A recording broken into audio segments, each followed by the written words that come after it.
Hola, ¿cómo les va? Bienvenidos. Somos Salud en todas las políticas. Seguimos en cuarentena, seguimos trabajando desde casa, pero muy atentos a la evolución de todo lo que pasa en nuestro país, de cómo evoluciona el coronavirus en Argentina y sobre todo cómo las instituciones de salud y el sistema sanitario se ha parado ante esta pandemia que ha sorprendido al mundo entero, ¿no? Ante un sistema sanitario en Argentina que ya veníamos comentando y analizando, tenía grandes déficits y muchas cosas todavía por articular y mejorar. Bueno, nos sorprende esta realidad que, insistimos, no tiene que ver con lo que nos pase a nosotros, sino que afecta a todo el mundo. Pero bueno, esta es nuestra realidad y cómo se adecúan las entidades de salud para atender a sus pacientes, cómo juega en todo esto la telesalud o la telemedicina, cómo se manejan las emergencias, cómo se manejan las otras consultas que no tienen que ver con la pandemia directamente. Este es un tema también que preocupa mucho, cuando alguien necesita ir a hacer una consulta a una guardia y la posterga por temor a,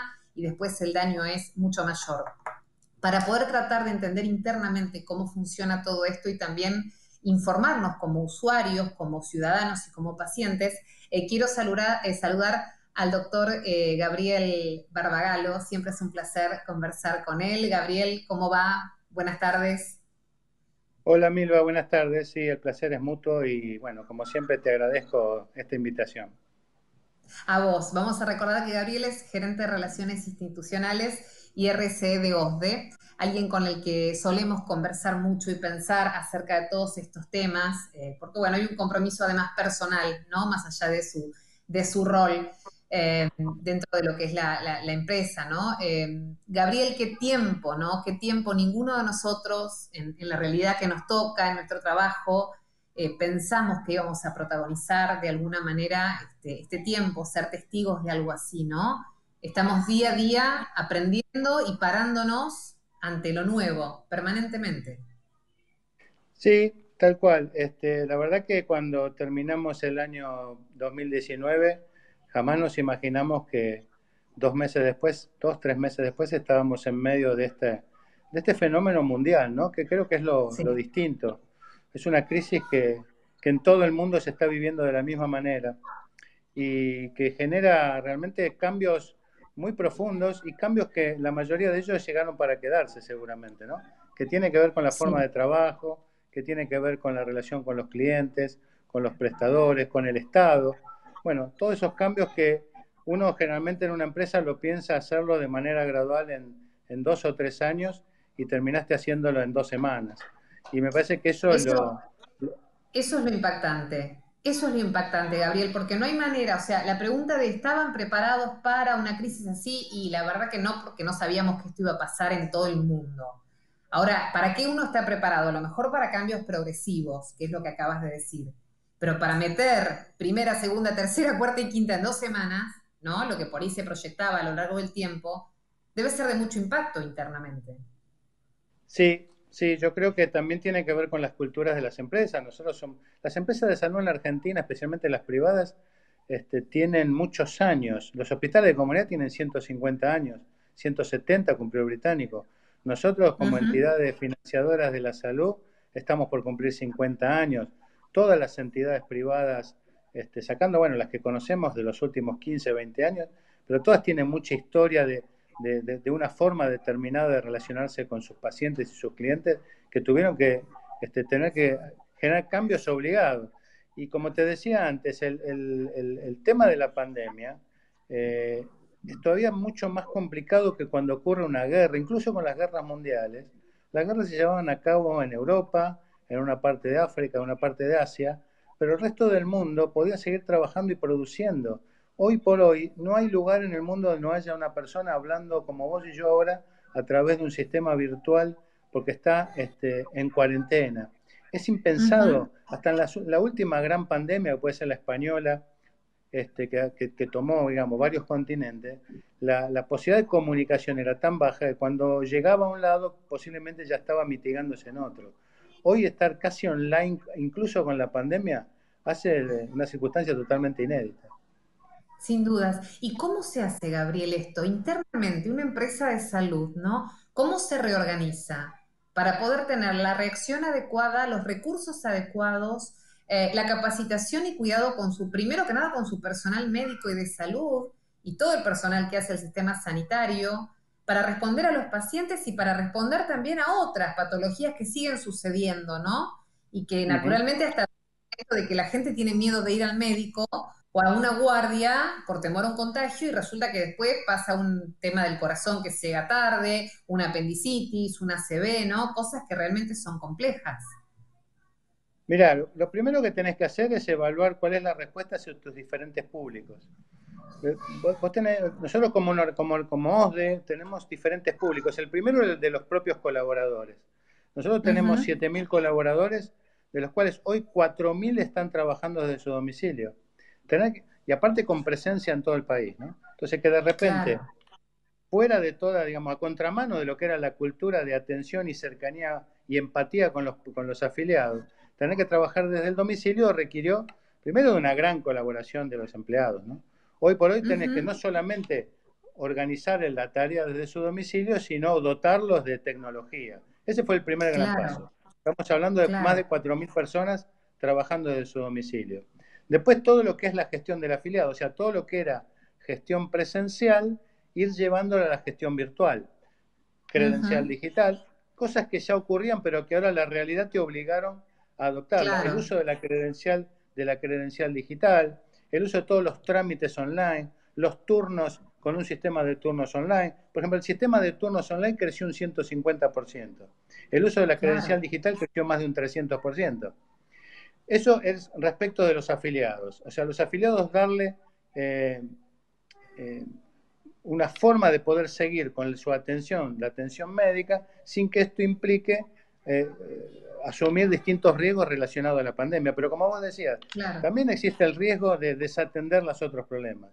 Y creo que ese es un claro. problema serio, que creo que las sociedades científicas lo están tomando bastante también, y nosotros lo acompañamos, porque hoy por hoy tenemos 4.500 casos conocidos de coronavirus, tenemos 200 y pico de pacientes fallecidos. Este, obviamente que para esas familias es un dolor inmenso y total, pero para una situación de pandemia estamos hablando que ha tenido bastante éxito las medidas del gobierno. Pero Sí, no nos olvidemos que el año pasado fallecieron 6.600 personas de accidentes de tránsito y que hoy por hoy sigue siendo mucho más frecuente la infección por dengue que por coronavirus. hay más Ni que hablar internados, de hecho, ¿no? ¿Cómo? Hay más internados por casos de dengue, perdón, que por Sí. coronavirus. Tengo entendido que es bastante eso. Hay más protocolos O diagnosticados, protocolos. porque el Ujú. dengue, la mayor parte de la gente con dengue se trata en el domicilio.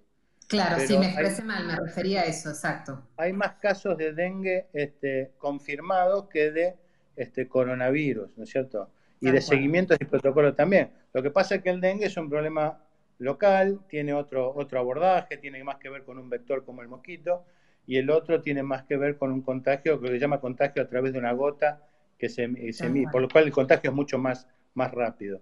Pero como te Ujú. decía, primero dijimos a los colaboradores, después ponerle a los afiliados eh, la forma de que puedan seguir atendiendo. Luego los prestadores, que son también que tuvieron realmente un gran sacrificio, han bajado mucho la capacidad de atención debido a que la gente, por un lado, no se mueve de la casa y por otro lado no va, tiene miedo de ir en el caso Claro, que necesita esa atención. Sí, claro. Ahora, ah, todo esto que hace, sí. perdón, todo este cuadro que vos vas describiendo, ¿cómo se sostiene? Digo, porque hubo que acelerar capacitaciones, reorganizar esquemas, pasar a online, por decirlo de alguna manera, un montón de cosas, gente trabajando desde casa, capacitar y proteger al personal de salud que está en la trinchera, en la primera fila. Pero digo, todo esto es sustentable en un sistema de salud que en reiteradas oportunidades venimos hablando durante el año pasado y el anterior, ya venía en crisis. Sí, digamos, remarcar lo que sabemos que el sistema de salud, no solo el privado, el sistema de salud de la Argentina venía con una Claro, crisis importante. Bueno, es un poco redundante. Ahora, si a esto le agregamos esta situación, mira, cada vez que hablamos del sistema de salud en crisis, recuerdo una anécdota de Rodolfo Rani, el actor. Rodolfo Rani sí. es italiano, y Ujú. él pasó su infancia en época de la Segunda Guerra Mundial. Y le preguntaron qué duro había sido pasar una infancia en el medio de una guerra. Y él dijo, mucho más duro es una vida de posguerra. Entonces, Mirá vos, eh, mirá vos. el tema de la pandemia es crítico, es muy serio, genera mucho impacto tanto en lo económico, en lo social, en lo sanitario.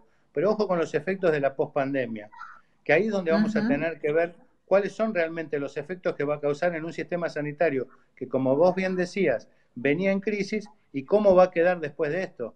Porque tanto prestadores, por el tema de la caída abrumadora de su actividad que tuvieron en este mes y en lo que va del mes pasado y de este mes, como de los financiadores que probablemente sufran un recorte en la cadena de pagos porque las empresas no van a poder asumir el aporte, digamos, de obras sociales que hacen todos los meses, el sistema de salud puede resentirse profundamente. Y eso sí va a ser el efecto más importante de la pospandemia. Eso es un dato del que todavía no había mucho tiempo para pensar, ¿no? En esta situación de que vamos día a día.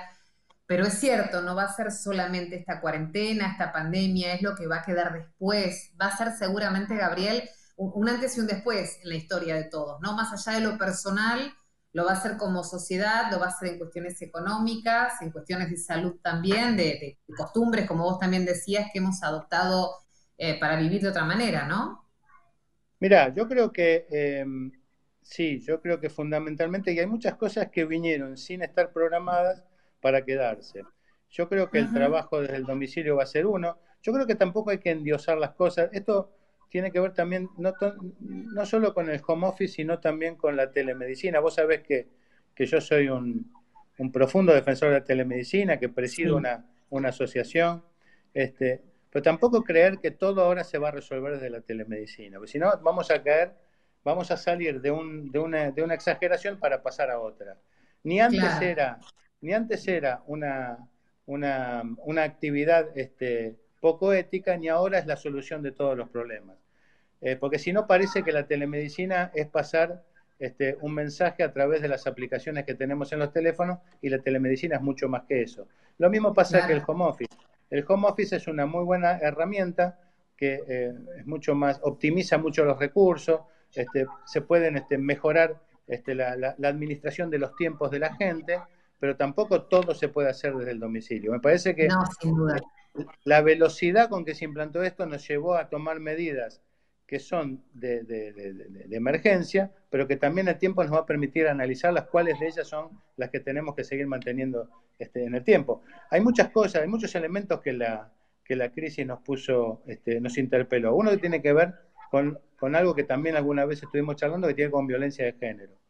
La violencia de Sin duda. género, que todas las empresas de salud somos necesariamente responsables de combatirla, en Ujú. situaciones de confinamiento pueden llegar a ser dramáticos, porque vivir con un violento es dramático, en una situación de cuarentena puede ser trágico. Entonces nosotros Treinta estamos... y tres mujeres asesinaron, Gabriel, en lo que va de la cuarentena. Treinta y Perfecto. tres mujeres dentro de su casa, en manos de una pareja o expareja, y ese es un dato que alerta. Y las denuncias han subido un 30%, así que más que nunca atentos con ese tema. Y sabiendo que las denuncias, hay un subregistro de las denuncias, porque todavía existe mucho miedo en hacer las denuncias. Tal cual. Nosotros estamos, nosotros estamos diseñando en nuestro sistema de atención a los pacientes, que se llama IBR, sistema de IBR, en el cual vos llamás y te da distintas opciones. Si usted tiene un problema por un reintegro, digite 1, si otro digite 2, todas las opciones. Vamos a poner también uno que tenga que ver con violencia de género para que la víctima pueda hacer su denuncia y no quede registro en su teléfono de que llamó al 144 y nosotros directamente desde ahí linkearlos al 144 sin que a ella le quede ese registro. Son pequeñas Es re contribuciones que creo importante. que... Perdón, no te escuché. Re importante, digo, esta pequeña contribución que vos mencionás es algo re importante. Sí, más allá de las continuas manifestaciones que hacemos a través de nuestras redes, que no solamente nosotros las hacen la mayor parte de las entidades de salud, pero me parece que son detalles, este, para nosotros son detalles, pero que pueden tener un altísimo impacto y altísimo beneficio para prevenir este gran problema, ¿no?, que tiene el mundo. Sin dudas que lo es. Gabriel, antes de entrar al tema de emergencias, recién vos lo mencionabas, te propongo que lo escuchemos al doctor Mariano Allende, que es jefe médico de urgencias de OSDE, que se refiere precisamente a lo que tiene que ver con el protocolo de la atención a la emergencia. Lo escuchamos y charlamos de esto. El sector de emergencia fue redactado de acuerdo a esta pandemia por una cuestión de necesidad y de protección del personal que trabaja en la mesa. Lo que era una estructura física soportada en nuestra mesa de urgencias en Parque Patricios, hoy se fracturó o se dividió en 6 espacios físicos diferentes y un 7º espacio de home office.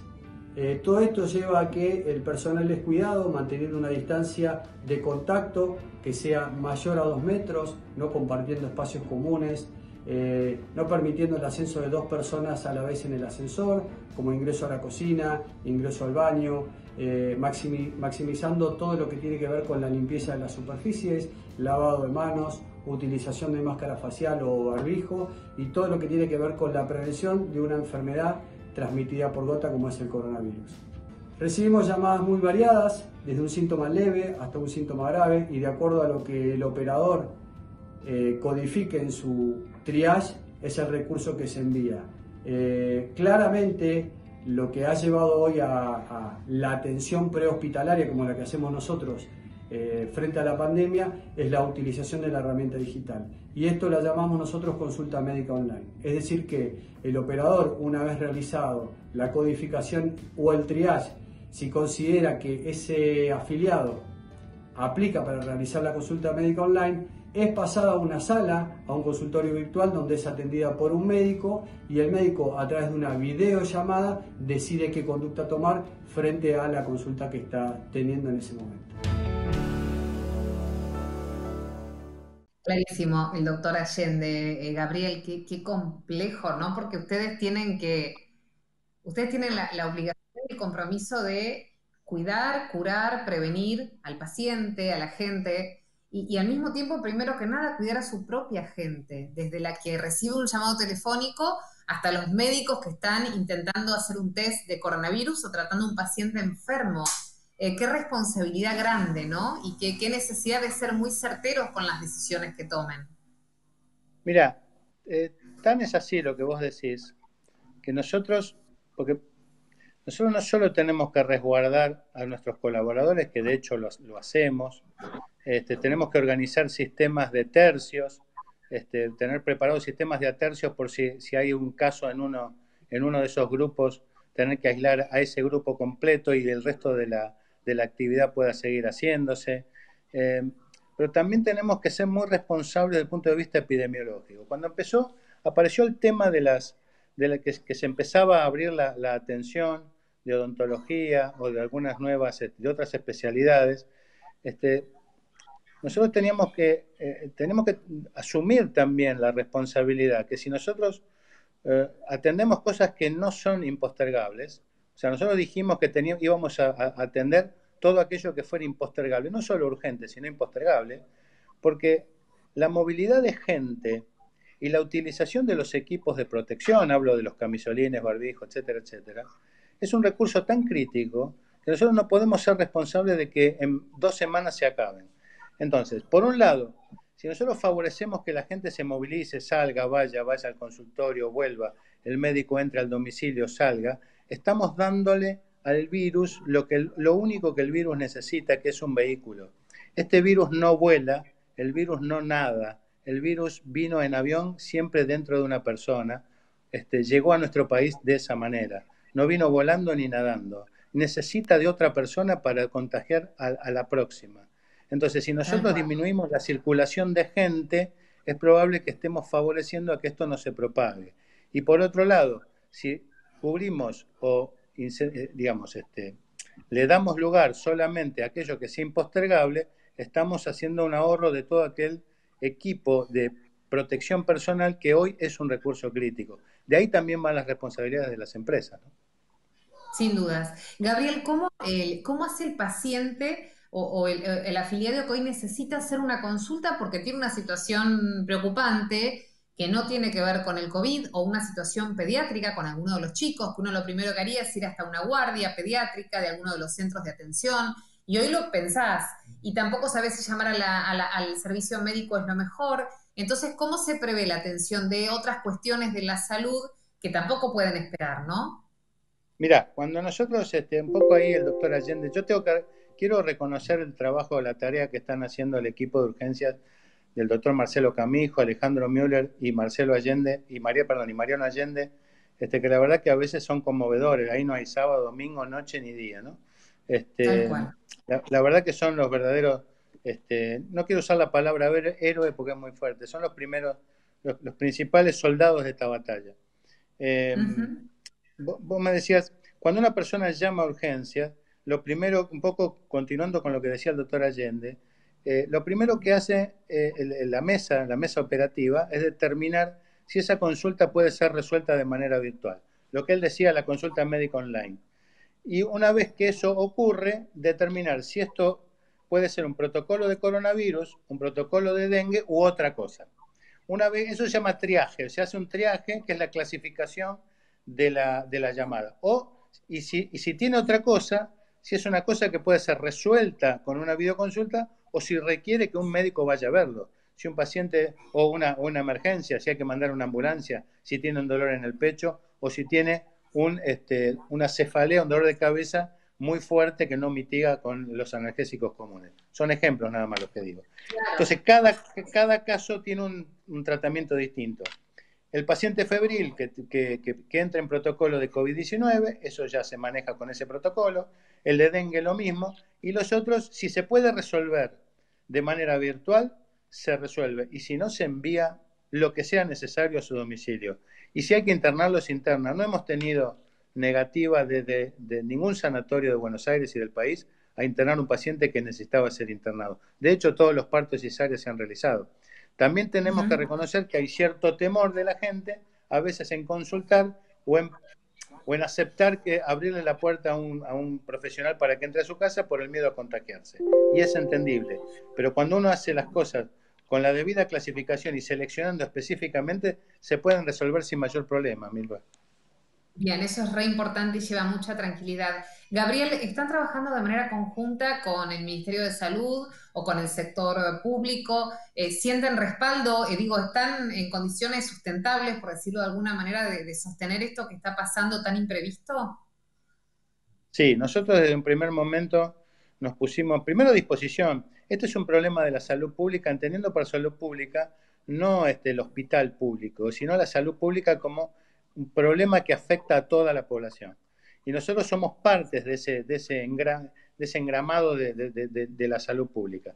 Desde ya de un primer momento nosotros nos pusimos a disposición, tuvimos reuniones con el ministro Ginés González García, participamos en todas las cámaras, participamos en las cámaras en ACAMI, en FAUDIR y de ahí en la Unión Argentina de Salud. También con las autoridades de la Ciudad de Buenos Aires, estamos permanentemente en combinación, somos vasos comunicantes de alguna manera con ellos, de las necesidades, y realmente me parece que es una muy buena experiencia. Los problemas que tenemos quizá no dependa tanto de ellos, como te decía, son problemas más que nada de tipo económico, que tenga que ver con la situación de crisis económica que el país, la que estaba viviendo, Ujú. se le suma y no creo que lo pueda resolver en principio de manera directa el Ministerio de Salud. Pero me parece que hay buena voluntad, tanto de todos los ministerios como de todos los organismos oficiales para resolver de a poco estos problemas. La magnitud del problema puede ser muy grande y la solución quizá no llegue tan rápido, pero en principio lo Ujú. que es la atención de la pandemia, todo lo que son las medidas sanitarias, realmente estamos trabajando muy bien desde un principio. Es algo a destacar. En el minuto final, Gabriel, preguntarte qué podemos sacar o qué es lo primero que viene a tu mente si pensás en algo, no sé si positivo, favorable, que nos esté provocando todo esto. ¿Viste la frase? Creo que lo charlábamos, sacar belleza de este caos es virtud. Yo me quedo, por ejemplo, con la solidaridad de mucha gente que ofrece su propio tiempo y sus propios recursos para ayudar a los que están más vulnerables, ¿no? Esa es una postal que a mí me gusta rescatar. ¿Vos tenés alguna que te guste especialmente No, yo mencionar? creo, perdón, yo creo, primero yo creo que nosotros, que la pandemia no se va a terminar, sino que vamos a entrar en una nueva normalidad. Esto lo decía una de las transparencias que mostró el presidente hace un par de semanas atrás. Nosotros no es que un Ujú. día decimos, listo, se terminó, volvemos a hacer como antes. Nosotros vamos a entrar en otra nueva normalidad que seguramente no es que vamos a vivir sin viajar ni sin espectáculos públicos, en algún momento lo tendremos, pero yo creo que muchas de las cosas vinieron para quedarse. Dependerá de nosotros si lo aprovechamos a favor o no lo aprovechamos. Me parece que es una excelentísima oportunidad para que muchas de las cosas buenas que este mundo necesitaba, ya el medio ambiente de a poquito se va poniendo en orden con la ausencia nuestra en las calles, ¿no? Me parece que las sociedades deberán hacer algo parecido a lo que hizo el medio ambiente, lo que hizo el universo consigo mismo. Gracias, Gabriel, por conversar con nosotros, por ayudarnos a pensar, por aprender cosas juntos. Acá estamos, siguiendo minuto a minuto lo que nos pasa y ocupándonos de esta salud en todas las políticas. Gracias, como siempre, una vez más. Gracias a ustedes, nos estamos viendo. Hasta la próxima. A la distancia, como siempre, nos estamos viendo cada uno desde su trabajo o desde su casa. Gracias por acompañarnos, seguimos atentamente todo lo que pase y somos salud en todas las políticas en un tiempo que nunca pensamos que íbamos a vivir, pero aquí estamos. Hasta la próxima semana. Muchas gracias.